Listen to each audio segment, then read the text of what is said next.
ny mametana amin'ny zazakely tsy dia ohatrany amin'ny lehibe hoe fokasikara na misy toksika nahatonga anazy fa ny mametana amin'ny zazakely zany dia tonga fotsiny amin'izao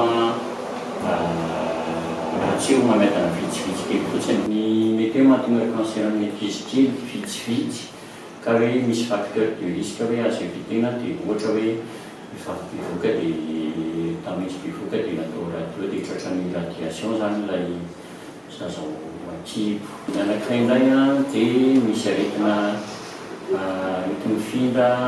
azo avy amin'ny virus mety miteraka cancer dia anisan'izay ny infection HPV mety miteraka hoe lymphome tuberculite anisan'ny ihany koa ny HIV mety miteraka sarcome de Kaposi dia ny fisorohana zany azo atao raha amin'ireo zavatra hoe tena miteraka hoe tsy tokony atao radio ny vehivavy rehefa bevoaka raha tokony atao vaccine ny HPV ny ankizy vavikely dia tokony atao izay ny vaccine hépatite B moa izay mety miteraka cancerna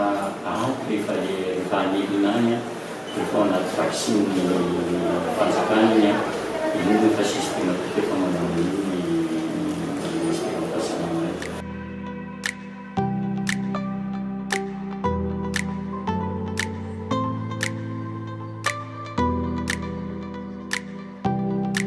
Arakaraky ny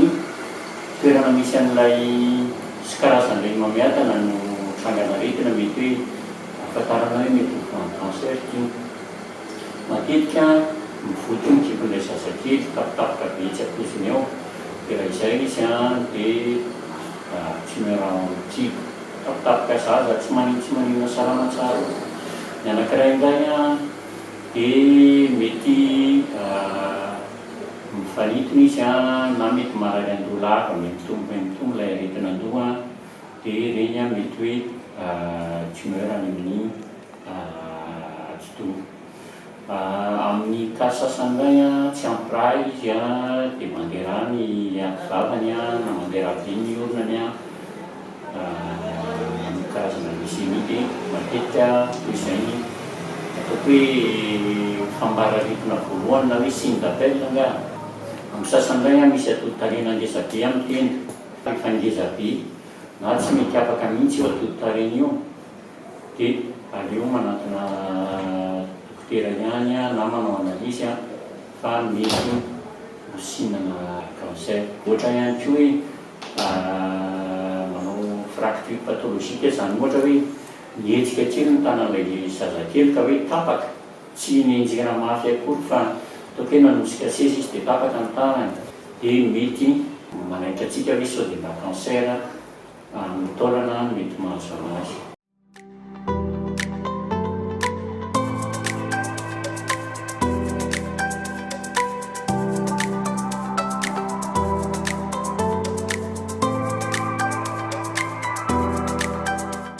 Karazany mametana fa matetika moa zany aty amintsika aty Madagasikara betsaka ny mbola milalao aretina dia ny ankabeazan'ny mametana tonga atao amin'ny toeram-pitsaboana mametana zazakely matetika efa lasa lavitra dia matetika sarotra kapoana no mitsabo azy vitsikely ataoko hoe latsaky ny folo isan-jato angano ataoko hoe stade précoce. Ny any ampitan-dranomasina nefa ny ataoko hoe sivifolo isan-jato stade précoce efa stade précoce izy dia sitrana zato isan-jato dia ny aty amintsika mifanohitra amin'izay sivifolo isan-jato no efa stade avancé folo isan-jato no stade précoce dia sarotra daholo no mitsabo azy.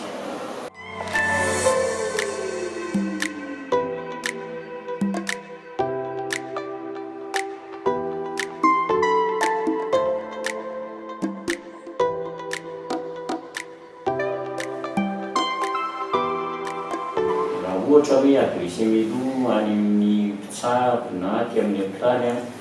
dia tokony ho sitrana tanteraka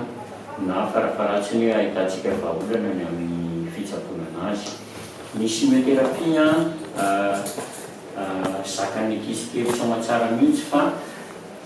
raha ohatra izy ka kely lanja na ohatra hoe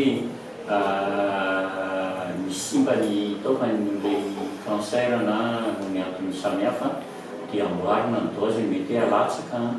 na misy fanafody hafa esorina fa soroana molécule hafa fa amin'ny ankapobeny mahazaka chimiothérapie ny zazakely. Ny zazakely tena hoe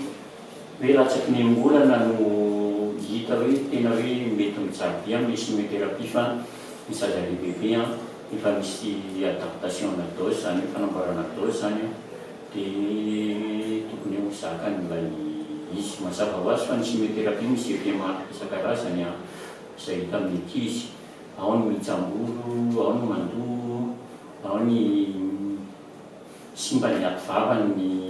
masaka ny aty vava dia tsy ala amin'ny sakafo fa amin'ny ankapobeny dia zakan'ny ankizy ny chimiothérapie fa ny tokony izy fotsiny dia tokony tonga dia mety misy fanampianana dia mandeha anazy fa efa stade avancé na hoe efa lasa lavidavitra dia efa mihena ny fandesinan'ilay mamata no ohatrany amin'ny lehibe.